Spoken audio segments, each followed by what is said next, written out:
Pessoal, boa noite. Boa noite, doutor André, Igor, boa noite. Doutor Guilherme, boa noite. Obrigado, pessoal, pela paciência. Acho que agora tá funcionando bem, né? Não tá travando. Boa noite, doutora Brenda, doutor Luiz. Vou aguardar só o doutor Felipe se conectar pra gente iniciar então, tá, gente?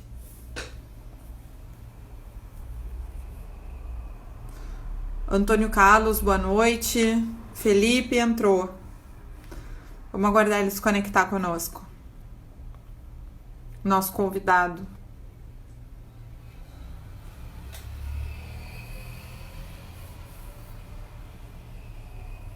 Piperita, boa noite.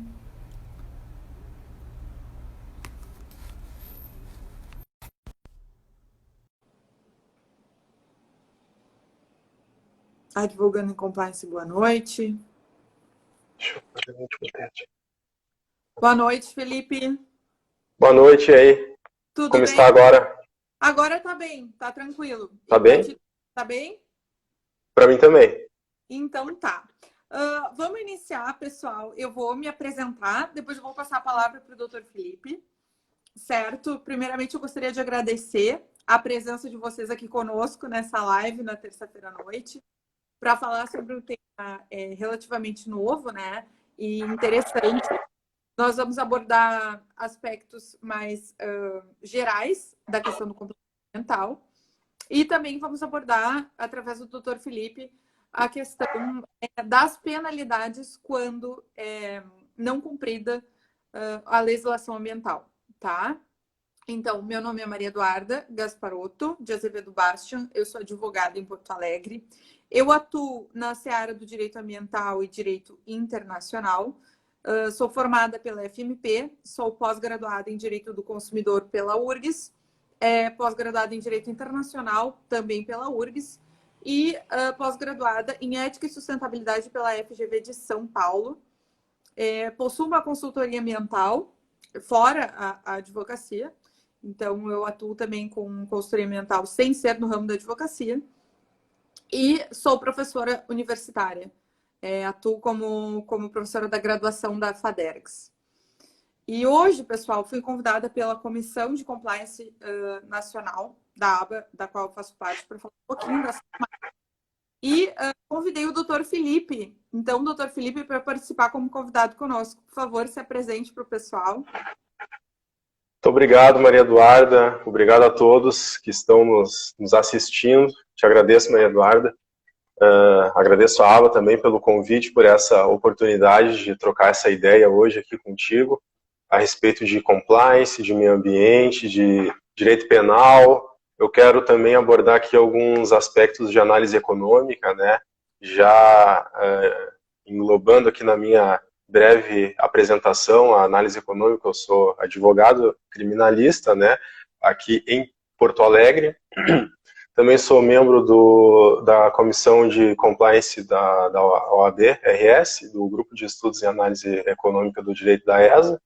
Eu sou pós-graduando em Direito Penal e Processo Penal pela FMP, onde também fiz algumas qualificações na área de Compliance, né? Também estudei Compliance aí na ESA, e fiz algumas extensões na área de Direito Penal Empresarial junto à SMAF, e junto à Fundação Getúlio Vargas, né?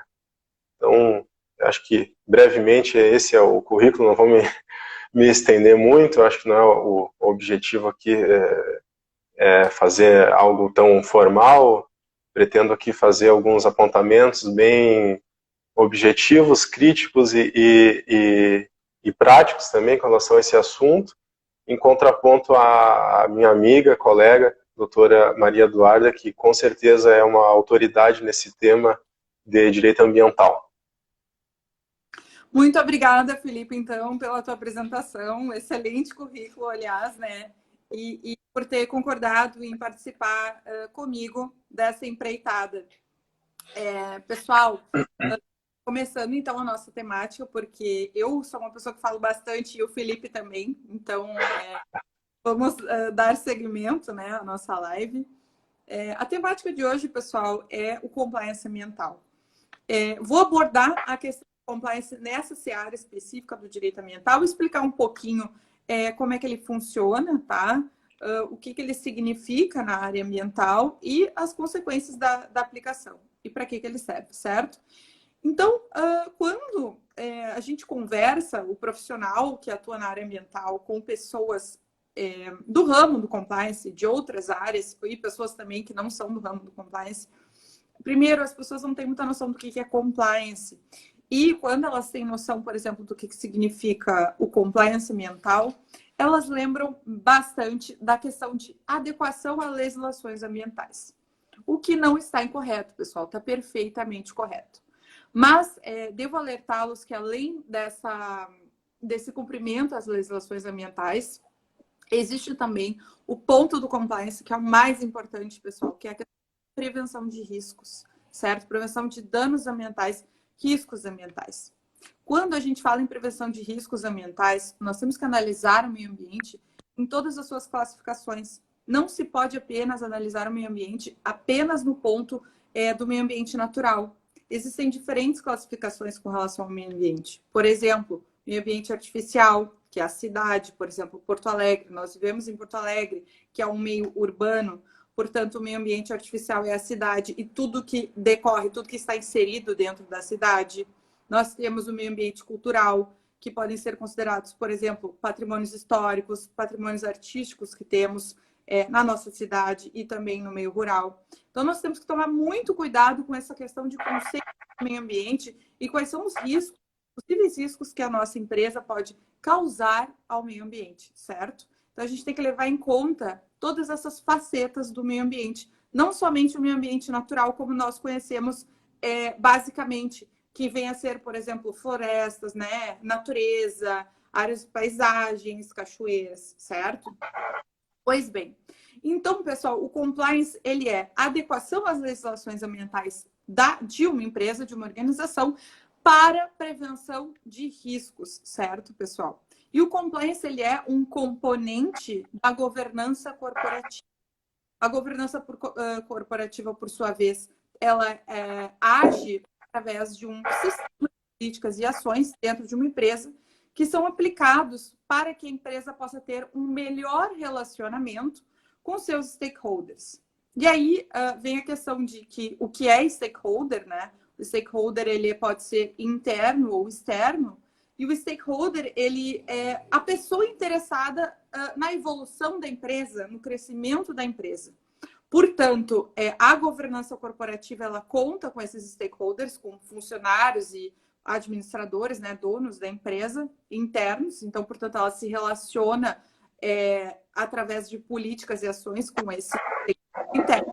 E também com seus stakeholders externos, né? Que são pessoas que estão fora da empresa, mas atuam com o intuito de ver o crescimento dessa empresa. Portanto, quem seria, né, essas pessoas? Por exemplo, acionistas da empresa, digamos que nós temos uma SA, clientes da empresa, né, gestores da empresa. Quer dizer, temos N diferentes possibilidades de stakeholders externos aí, certo? Então, portanto, o programa de compliance ambiental, ele faz parte dessa governança corporativa que nada mais é do que um alinhamento da mente do gestor da empresa com um novo modelo de gestão, que é um modelo de gestão pautado numa política de integridade, certo? Num plano de integridade, num código de ética, em diretrizes implementadas dentro da empresa que façam com que a empresa haja de maneira mais transparente, que ela haja de maneira que dê segurança às pessoas que fazem parte do seu crescimento, que ela haja de maneira ética, haja de maneira legal, prevenindo esses riscos e, principalmente, riscos ambientais, certo?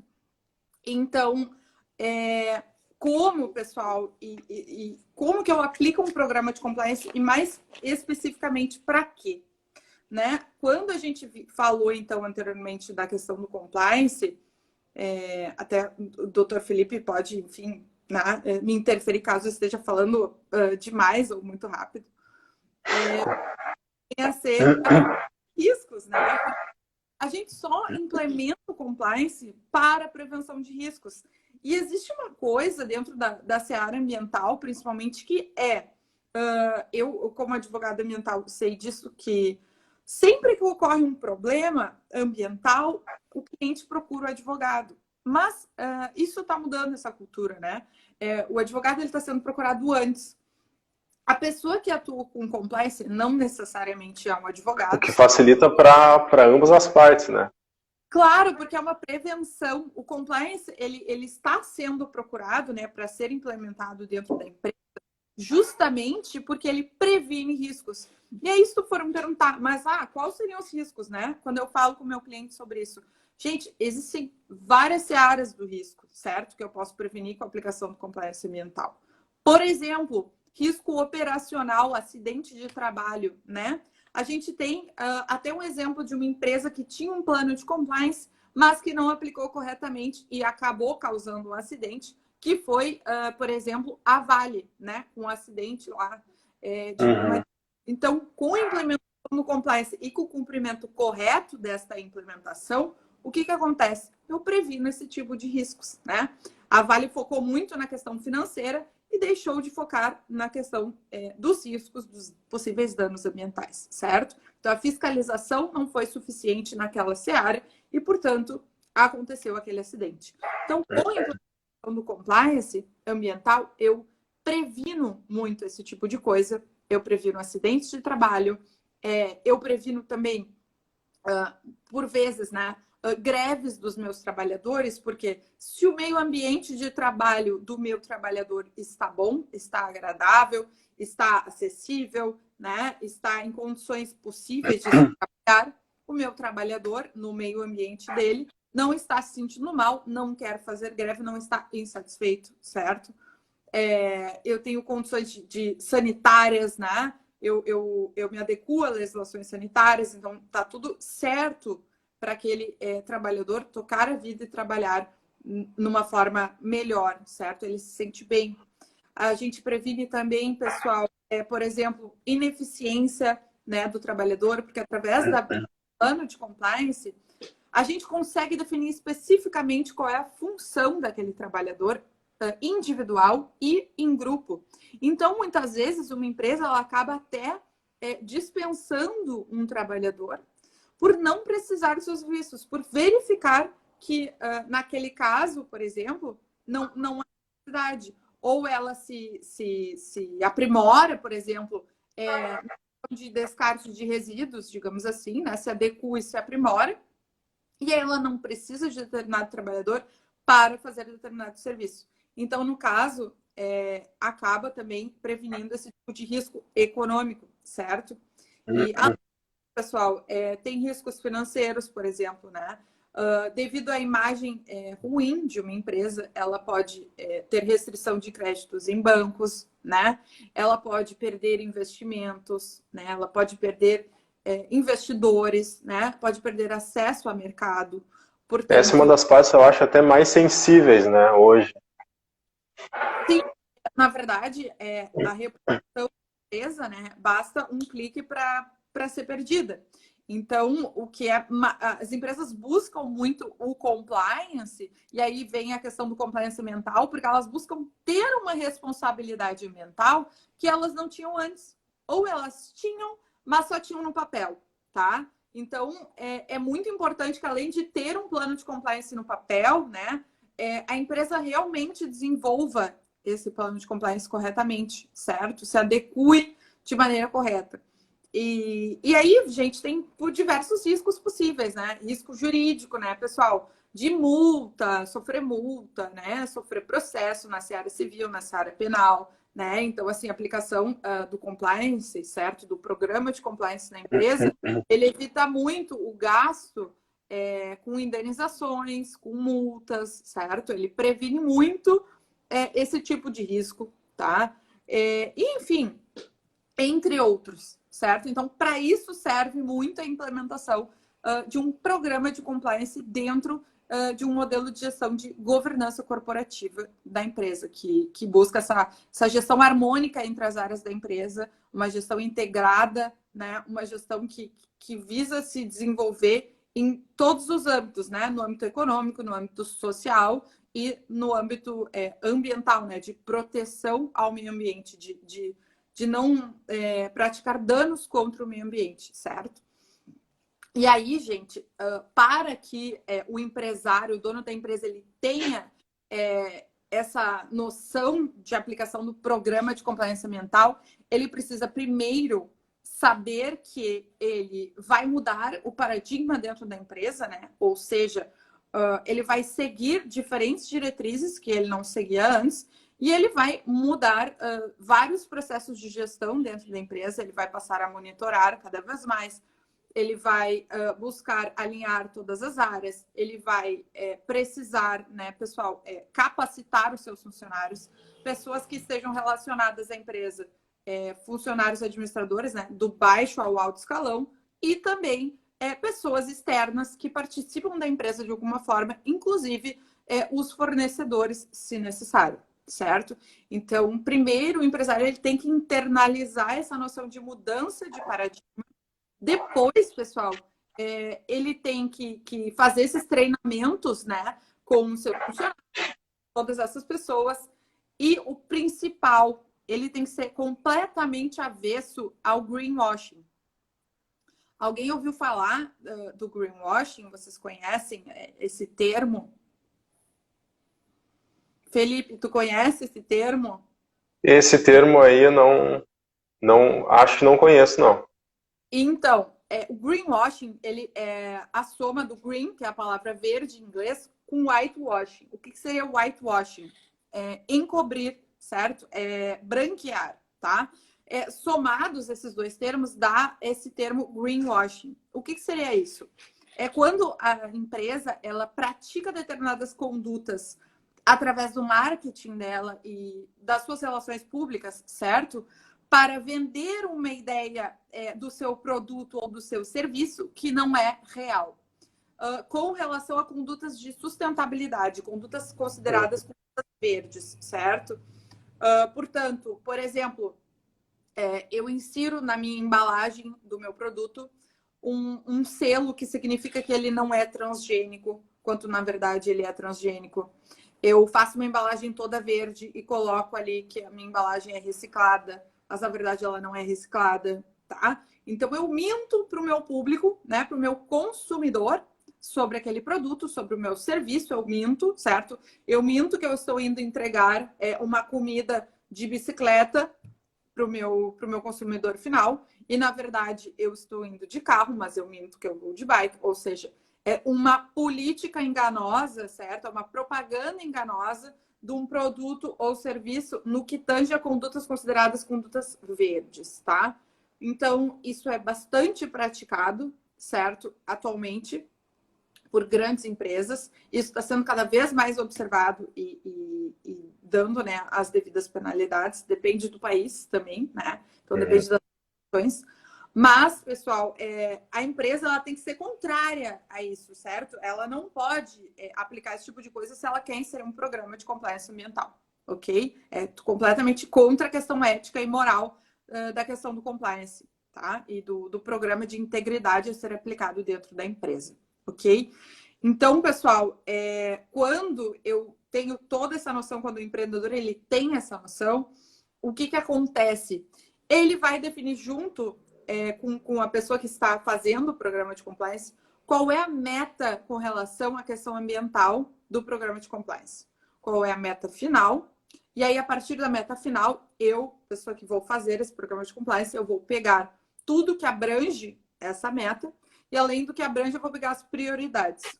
E aí, depois disso, pessoal, depois de listado, eu vou trabalhar com a matriz de aspectos e impactos, tá? Então, eu faço uma matriz, eu faço uma planilha que na seara ambiental é chamada matriz de Leopold, certo? Eu faço uma planilha e eu insiro todos os aspectos da empresa. O que vem a ser aspectos? Os aspectos, eles são elementos que fazem parte de todas as áreas da empresa de alguma forma, que fazem parte, por exemplo, da minha cadeia produtiva, não só da minha cadeia produtiva, né? Se eu tenho um produto, sim, mas se eu tenho um serviço, né? Tudo aquilo, todo elemento que faz parte da feitura daquele serviço, da realização daquele serviço até o prestá-lo, tá? Então, isso são aspectos. E depois eu coloco todos os impactos ambientais, seja eles positivos ou negativos, eu pontuarei em cada aspecto. Então, por exemplo, se eu produzo um tênis, eu produzo All-Star. Eu sou uma fábrica que produz All-Star. Eu, consequentemente, produzindo All-Star, eu faço All-Star Jeans, por exemplo, e eu acabo consumindo muita água. Então, isso é um aspecto, é um elemento que faz parte da minha produção, tá? O consumo de água é um elemento. E qual é o impacto disso? Bom, o impacto disso negativo, por exemplo, pode ser a falta de recursos hídricos, né? Pode ser o gasto total dos recursos hídricos, tá? Eu posso, por exemplo, no meu tênis inserir algum tipo de mineral que eu vou utilizar tanto aquele mineral que vai faltar, não vai ter mais, é um mineral que ele não se repõe, tá, no solo. Ou seja, eu tenho que analisar todos esses impactos. Por exemplo, a questão do descarte de resíduos, tá? Do que sobra do All-Star, daquilo que não deu certo, né? O que eu faço? Qual é o impacto daquele aspecto? O impacto negativo seria eu descartar de forma errônea. O impacto positivo seria eu reciclar, certo? O que desse, algum ponto que desse, eu pudesse, por exemplo, destinar a compostagem, a questão podia fazer logística reversa. Ou seja, eu tenho que analisar tudo que a empresa faz, bom e ruim, com relação a esses aspectos, eu coloco em planilha. E depois, gente, o que eu faço? O cruzamento de dados através de uma ferramenta. Normalmente é feito através de um software hoje em dia, né? A gente não faz mais à mão, tá? E aí essa ferramenta me traz, gente, através de um método de análise de falhas da minha empresa, né? Ele busca todas as falhas nos meus aspectos e impactos e ele analisa quais são as falhas, o que precisa ser feito e dá sugestões de aprimoramento e dá sugestões também de possíveis riscos que podem acontecer, certo? E a partir daí, a gente consegue efetuar esse programa de compliance e adequação das conformidades, o que a empresa deve fazer, certo? E é importante saber que esse plano de compliance, ele necessita ter uma definição de período, né? Quando é que eu vou fazer esse plano, quando é que eu inicio, início, meio e fim. Na verdade, não tem, porque ele é um ciclo. Ele vai sendo sempre avaliado e vendo o que está em não conformidade. Ele precisa ser acompanhado, né? Ele precisa ser acompanhado, né? Então, ele vai ver, por exemplo, eu apliquei o plano de compliance e eu vou sempre fazendo auditoria, né? E aí, a questão da auditoria, do monitoramento, serve para quê?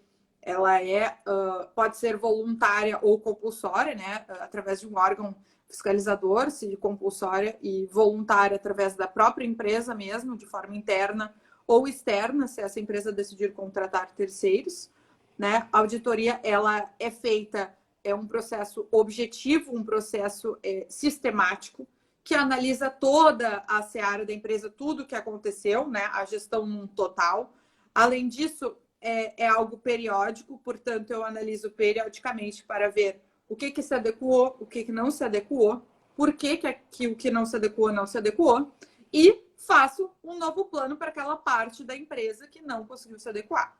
E assim a gente vai indo circularmente até a empresa ficar cada vez melhor. Então, o monitoramento, a auditoria, ele realmente é algo cíclico, tá?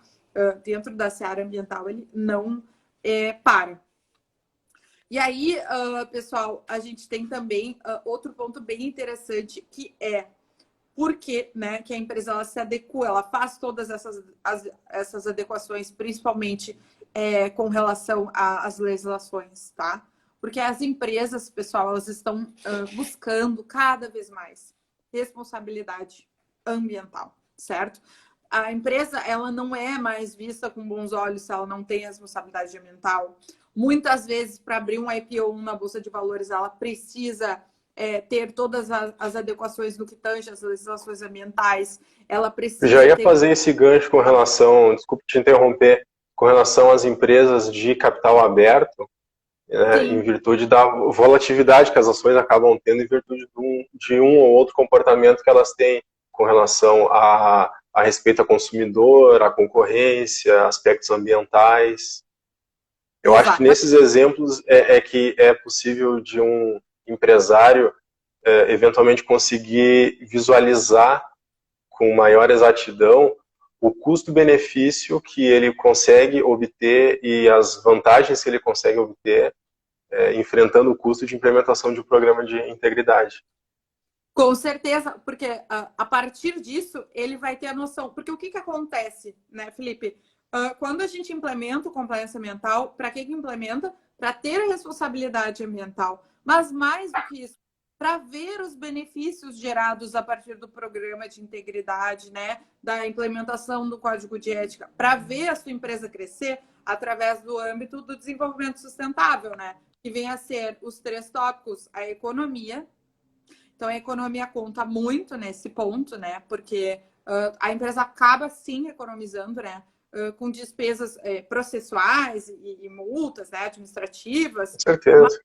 Acaba economizando porque ela ganha muito dinheiro, além de acionistas, né? Porque a imagem dela tá boa, ela acaba ganhando muito dinheiro, inclusive se ela aplica, por exemplo, energia renovável na empresa, se ela aplica painel solar, se ela adota determinados tipos de condutas sustentáveis, né? Por exemplo, ela ganha desconto no IPTU em determinados estados se ela coloca painel solar na empresa dela, se ela reutiliza a água da chuva, né? Então, isso é muito bacana. Além dela crescer, exatamente, ela protege o meio ambiente e ela melhora a visão dela perante a sociedade, ela melhora o entorno dela, de onde ela está inserida. Reduz risco. Ela reduz risco, o principal, né? E ela melhora o interno dela, o social, com os funcionários, o relacionamento, né? Tudo fica Sim. às claras. Então, é incrível o que um programa de compliance ambiental pode fazer dentro de uma empresa. E com relação, né, Felipe? E aí eu chego no teu ponto, a não implementação correta de compliance ou ao não cumprimento de legislações ambientais, né, tanto a nível nacional como internacional.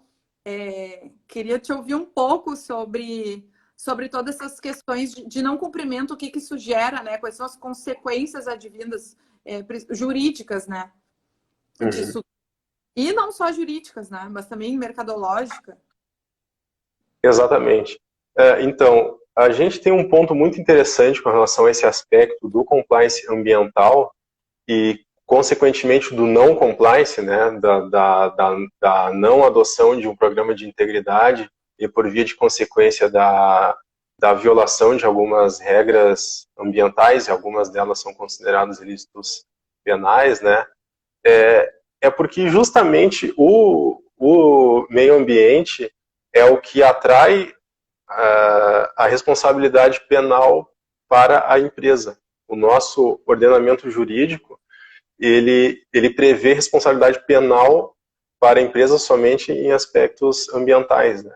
Isso é uma orientação, se não me falha a memória, eu acho que é da Convenção de Palermo, que tem alguma orientação nesse sentido, né, de responsabilidade de pessoas jurídicas. Há tempos atrás houve toda uma discussão doutrinária com relação a empresa ser um ente jurídico fictício, uma discussão em torno do dolo, da ausência de elemento subjetivo, né, alguns aspectos mais teóricos com relação ao direito penal, que hoje, acredito, já estão superados, há uma certa jurisprudência consolidada, né, a respeito desses aspectos de responsabilidade penal de pessoas jurídicas com relação aos crimes ambientais. Então, justamente por isso, eu acho que torna, Maria Eduarda, o compliance ambiental algo um pouco sobressalente dentro das demais searas, né, no que diz respeito à situação de não compliance, né. As penas, claro, a gente não pode falar em pena privativa de liberdade com relação à empresa, mas as penas restritivas de direito, elas são bem interessantes nesse aspecto, né, por envolver sobretudo multas e a impossibilidade de contratação dela com a administração pública. Dependendo do nicho da empresa, isso pode ser fatal, né, para os negócios dela. Porque muitas vezes isso, Sim? né? Muitas vezes ela vive disso, né? Eu sei que tem também a toda a questão, né, nas penas de, por exemplo, privar a empresa de certos equipamentos, né, que é o equipamento principal que a empresa trabalha, ou ainda não permitir que ela atue mais, ou seja, feche a empresa, né? Então, Exato, tu pode ter uma suspensão, uma interdição, fora a responsabilidade penal em conjunto das pessoas físicas atreladas a essa conduta, porque, obviamente, quando tu vai ter essa responsabilidade penal da PJ, tem alguma pessoa física por trás, né, o dono, né, o empresário, o sócio, até faz parte desse requisito de verificação da responsabilidade penal dela. Eu tenho um apontamento anotado aqui, que é a decisão do representante legal ou contratual da empresa ou do órgão colegiado no interesse e o benefício da empresa. Então, ela traz para a empresa essa repercussão.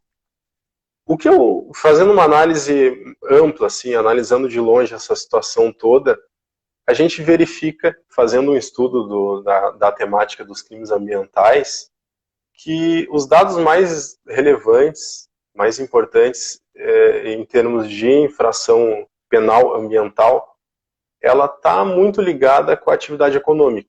Então, infelizmente, a gente acaba verificando a presença de empresas quando se fala de algum incidente de crime ambiental muito importante, né? Então, é possível a partir daí fazer uma inferência sobre vários aspectos, né? Temos, por exemplo, a questão das penas, das multas e de eventual vantagem econômica que aquele ilícito pode ter gerado para essa empresa. De maneira que é feita uma análise, digamos, de custo-benefício, aonde se examina o retorno que pode haver em não cumprir uma norma ambiental e se comportar de uma ou outra forma, e qual o risco possível que se gera a partir dessa conduta. Muito né, a questão do risco econômico, né? Ou seja, exato. Já que vale a pena eu ficar tomando multa, né? Para mim vale a pena eu tomar multa, porque eu tenho um benefício muito mais praticando essa conduta ilícita, né? Então, tocasse num ponto ótimo, mas a questão mais interessante que eu percebo das empresas hoje em dia elas têm esse pensamento, mas elas estão modificando ele. Elas estão querendo mesmo ter essa responsabilidade, elas estão sentindo essa necessidade, elas têm. Não dá mais para conviver no mundo com esse tipo de conduta. É algo já sólido, né? Então, sim. Enfim. Eu acredito que existem vários aspectos, alguns desdobramentos com relação a isso. Claro que não é possível sempre mensurar qual que vai ser o retorno econômico-financeiro com o descumprimento de uma norma frente ao custo que esse risco pode apresentar, tanto na esfera administrativa e criminal e civil, né, por assim dizer, e nós sabemos que elas serão todas aplicadas, né? A gente não pode aqui falar de bis in idem, e se falar não vai ser acolhido, a gente sabe que essas penalidades elas serão aplicadas, muitas vezes são multas, né, bem elevadas e além de outras penas, como eu mencionei antes, que podem afetar sobremaneira a atividade empresarial. Mas também é claro que isso gera efeitos colaterais, né, que na análise econômica do direito a gente chama às vezes de externalidades negativas, como aquele que comentamos anteriormente de o risco criado, gerado, e quando ele é enfrentado, o efeito colateral que ele causa em termos de mercado, em termos de valoração de ações, de rompimento de contratos, de rompimento de relações comerciais com entidades no exterior, governo, quando a gente tem algum contrato que se exige que tenha um programa de integridade lastreando aquela atividade empresarial. Então, acho que todos esses elementos, eles desenham muito bem essa questão, mas me chama muita atenção isso que temos por detrás dessa problemática envolvendo os crimes ambientais e as empresas, uma racionalidade econômico-financeira muito forte. E o compliance ele acaba se apresentando como um antídoto para esse veneno na medida em que ele tem capacidade de geração de valor. Já que eu verifico, de alguma forma, que eu tenho dinheiro em jogo, que o dinheiro é importante, que o dinheiro ele tá pautando o comportamento de uma empresa ou pessoa física, e a preocupação com o custo, ele acaba fomentando o cometimento de um ilícito. No momento em que eu tenho algum elemento, como é o programa de integridade, que é capaz de, além de evitar que esse risco seja criado, que esse ilícito seja cometido, ao mesmo tempo ele pode também gerar uma vantagem competitiva, no sentido de que ele viabiliza que essa empresa contrate com empresas estrangeiras, com o governo, além de viabilizar, por exemplo, que ela faça parte do núcleo de novo mercado na Bolsa de Valores. Então, a gente tem caminhando lado a lado uma evolução do ponto de vista econômico e também do ponto de vista sustentável. E eu bato forte nessa questão dessa racionalidade econômico-financeira que eu verifico por trás das violações de normas ambientais. Tem um elemento que eu fiz uma anotação aqui, a partir de uma matéria que eu li no Deutsche Welle, aquele jornal alemão, com dados bem estarrecedores. Eu vou pedir licença para ti, para o pessoal, para ler aqui. Bem resumidamente, em 2017, o IBAMA fixou 3,2 bilhões de reais em multas. Desses 3,2 só foram pagos 5%. 5%. Desses 5%, só 20% são destinados ao Fundo Nacional do Meio Ambiente, de maneira que os outros 80% vão para o Tesouro Nacional, vai para um fundo comum. Foi feito posteriormente uma auditoria pela Controladoria Geral da União, a CGU, que haviam parados no IBAMA 96 mil processos. Imagina. E, consequentemente, isso envolvia, em termos de valores, né, como para o processo que tratamos de multas administrativas, um montante de 20,8 bilhões de reais em multas. Então, a gente vê que essa expectativa da não aplicação da reprimenda, ele acaba fomentando aquela conduta. Né? Tem um dado interessante. Houve a decretação, né, é um decreto número 6514, em 2018. Ele regulava, em síntese, que no momento da verificação em flagrante de uma infração ambiental, era possível que o órgão fiscalizador fizesse a apreensão de cabeça de gado, do subproduto da atividade que estavam realizando, como lenha, por exemplo, maquinário, e isso fomentou uma conduta mais correta do ponto de vista ecológico, em virtude do grande dano que isso causava para a atividade econômica. A partir disso, então, o desmatamento, que nessa época ele já vinha caindo, né, desde 2005, em 2008 ele teve então uma queda ainda mais forte em virtude desse decreto, chegando em cerca de 80% a queda do desmatamento. Isso cessa em 2012 com a aprovação do novo Código Florestal. Foi em 2012. Foi anistiado um desmatamento de 41 milhões de hectares. Isso. E, consequentemente, esse reflorestamento que vinha sendo feito foi abandonado. O desmatamento, então, aumentou 70%. Ou seja, se perdeu todo um trabalho que foi feito, né? Ou seja, esses elementos, eles nos forçam a concluir pela importância que essa pauta econômica tem por trás da questão ambiental. Completamente, né? Não tem como...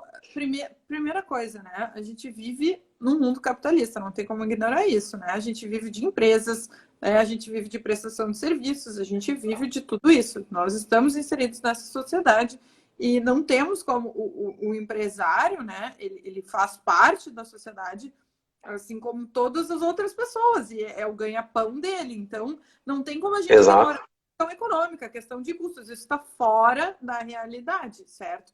Então, muito se bate no bolso, né? Muitas coisas na vida se bate no bolso, né? Se analisa por questão de custo, né? E tem que ser assim, não tem como ser de outra forma. Sim. Mas é importante, né, que tenha esse viés econômico, mas também se consiga aplicar coisas interessantes para dentro da empresa que sejam, né, algo que sim, que dê a devida proteção ao meio ambiente. Por exemplo, o que é fantástico, daí não está relacionado com a questão do não está inserido dentro do compliance ambiental, mas a gente pode dar um exemplo do que uma empresa pode fazer, né? Claro, como parte da sua política ambiental, né? É a questão, por exemplo, no estado da Bahia, adotar por exemplo, energia renovável, energia eólica e conseguir desconto em IPTU. Exato. O que a empresa faz? Ela mexe no bolso, ou seja, ela diminui o gasto e ela consegue proteger, né, cada vez mais o meio ambiente. Então, eu acho que assim, quem tem a possibilidade, quem pode aplicar o programa de compliance, vai ter muita vantagem econômica e também vai ajudar muito, né, o respeito ao meio ambiente. Então, o compliance ambiental, ele realmente é um instrumento fantástico, porque ele alia duas coisas muito importantes, né? E não só o meio ambiente, Com certeza, mas ele alia o bem social também, né? O bem do funcionário lá do baixo escalão, que está lá todo dia trabalhando para trabalhar em boas condições, né? O funcionário, ele aprende com certeza. A lidar com questões de ética, de moral, ele aprende muitas vezes a ter práticas sustentáveis dentro da empresa. Então, isso é uma coisa que vai além, né? Ele acaba aprendendo com a empresa. E às vezes a empresa aprende com ele. Eu acho muito bacana, sabe, Maria Eduarda, com relação a isso que tu mencionaste, que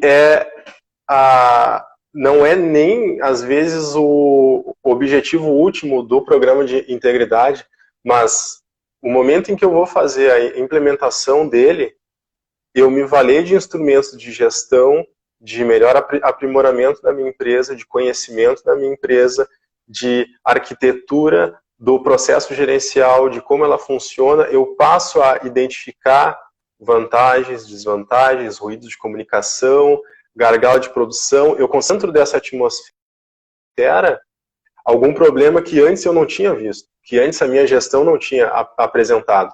Então, o momento que o programa de integridade ele nem está consolidado, ele está sendo implementado, ele já apresenta algumas vantagens internas que a empresa vai ter e principalmente ao final, é claro, ao final, forma de falar, porque é um programa contínuo, né? A gente não pode falar numa data em que ele vai ser encerrado.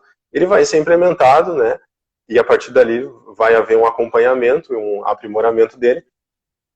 Só que ele tem uma entrega constante de vantagens no aspecto moral, digamos assim, de melhora da conduta interna e externa, da forma como a empresa se relaciona com elementos internos e elementos externos dela, atingindo objetivos desde quando ela está implementando esses programas de integridade.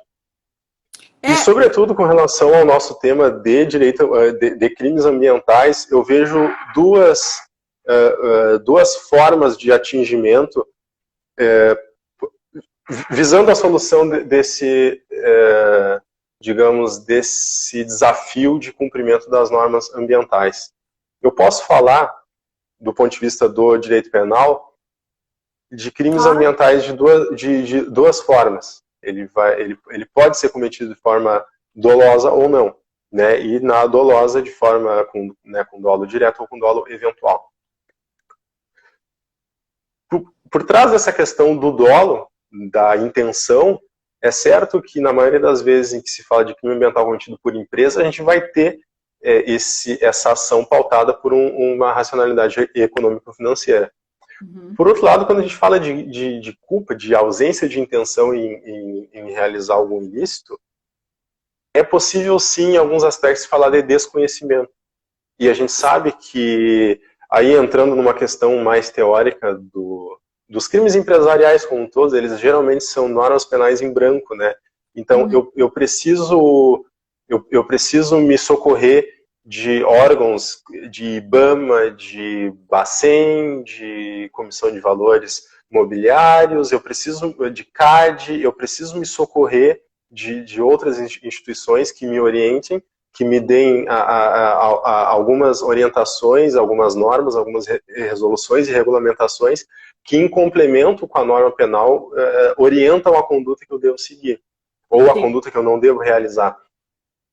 E dessa maneira, o compliance também ele é útil e ele mitiga ou reduz riscos de infrações ambientais na medida em que eu consigo reunir empresários, funcionários, gestores e orientá-los de uma forma mais produtiva em termos de atenção a normas. Eu consigo explicar risco, eu consigo explicar qual o contexto, porque a gente sabe que o direito é muito mais do que tu simplesmente ler, simplesmente acessar uma lei e tu fazer uma leitura dela. Em termos de direito penal, e especialmente de direito penal empresarial, essa lei muitas vezes não vai me dizer nada, ela vai me dar um norte da onde eu tenho que buscar o complemento dessa informação. Por isso que a questão da adequação às leis, né, puxando a brasa daí, né, pro meu assado, né, pro assado do advogado, por isso que é tão importante quando a pessoa que está realizando esse programa de compliance dentro da empresa, ela entenda das legislações, né? Por exemplo, o advogado ambiental entenda, né, de política nacional de resíduos sólidos, entenda de efluentes, né, entenda de agrotóxico, entenda de questão de solo, enfim, entenda toda essa área, porque, na verdade, isso é o mais importante quando tu está aplicando o compliance naquela área. Então, por isso que o advogado, ele tem muita vantagem, né, na implementação de programas de compliance e, sobretudo, ele tem muita vantagem também quando ele vai implantar um programa desses, porque ele ajuda a capacitar essas pessoas, esses funcionários, os membros, do baixo ao alto escalão. Ele sabe que essas leis, muitas vezes, elas se modificam constantemente, né? Então, esses treinamentos, né, eles são uma educação constante que não para, né? A gente sabe como advogado que a gente vive se educando todos os dias, né? E assim é também, né, dentro das empresas, né? As atualizações e assim por diante, né? Claro, claro. Isso é fundamental, né? A gente não consegue imaginar um cenário onde eu exija um comportamento conforme, né, uma atuação de acordo, sem ter um estudo, uma atualização. Muitas vezes para o próprio advogado é complexo, e eu te digo que para o advogado criminalista em especial, os crimes ambientais, eles são um desafio bem interessante, sabe? Ele te tira da zona de conforto mesmo. Eu já me deparei com um caso em que tu tem que sair totalmente da atmosfera penal e entender um pouco do direito municipal daquela cidade, de direito ambiental, de direito marítimo. Às vezes tu tem que estudar alguma norma muito específica com relação às águas para poder fazer para poder criar uma atmosfera onde aquela norma penal está incidindo, e se aquilo está correto, se está errado, se aquela responsabilidade penal é devida ou não. Porque a gente sabe também que os processos, né, não é porque uma pessoa é acusada que ela tem responsabilidade penal efetivamente naquele caso, né? Se fosse assim, não existiria sentença absolutória nunca. Não, o que, graças a Deus, não é uma realidade. Só que a gente sabe que em termos de crimes ambientais também, existe sim muita conduta que acaba sendo praticada por total desconhecimento de boas práticas. E o compliance se afigura como um instrumento para atingir um cenário ideal com relação a esse nível de adequação, nível de integridade, e também em virtude do que a gente chama na análise econômica do direito de externalidades positivas, né? às vezes tu nem tá mirando naquela vantagem e tu atinge ela de forma colateral e ela traz uma vantagem competitiva para a tua empresa. Bom, pessoal, eu gostaria de continuar falando aqui mais muitas horas com o Dr. Felipe. O tempo está acabando, então eu vou me despedir, Dr. Felipe, se tu permites, se tu estás satisfeito com a nossa explanação. Claro. Quero agradecer a participação de todos. Muito obrigado pela presença. Espero que vocês tenham gostado e entendido um pouquinho mais sobre esse tema, que nós tenhamos sido claros, né? Se ficarem com dúvidas, por favor, entrem em contato conosco. O meu Instagram é mariaeduarda.adv. Por favor, Felipe, deixa teu Instagram aí para o pessoal. Até vou digitar aqui. Claro, ótimo. O meu é ADV. Quer dizer o teu Instagram? F Moreira ADV. Uhum. ADV. E aí, isso. Tudo junto. E aí nele tem o link para eu criei uma página para o meu escritório também, nesse perfil aí tem o link para ele. Daí ali também tem os outros, tem e-mail, tem celular, o pessoal pode ficar bem à vontade para entrar em contato também, se quiser trocar alguma ideia, fazer alguma crítica, alguma sugestão de algum novo debate. A gente gosta muito de falar, né, Maria Eduarda? Aqui na live a gente tem essa limitação de horário, mas quando a gente ia para a Uniriter dar aula de compliance, a gente ficava 2 horas tranquilamente falando. Uhum.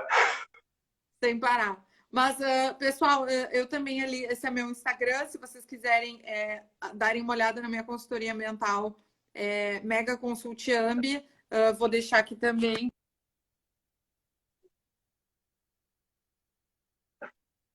Para você.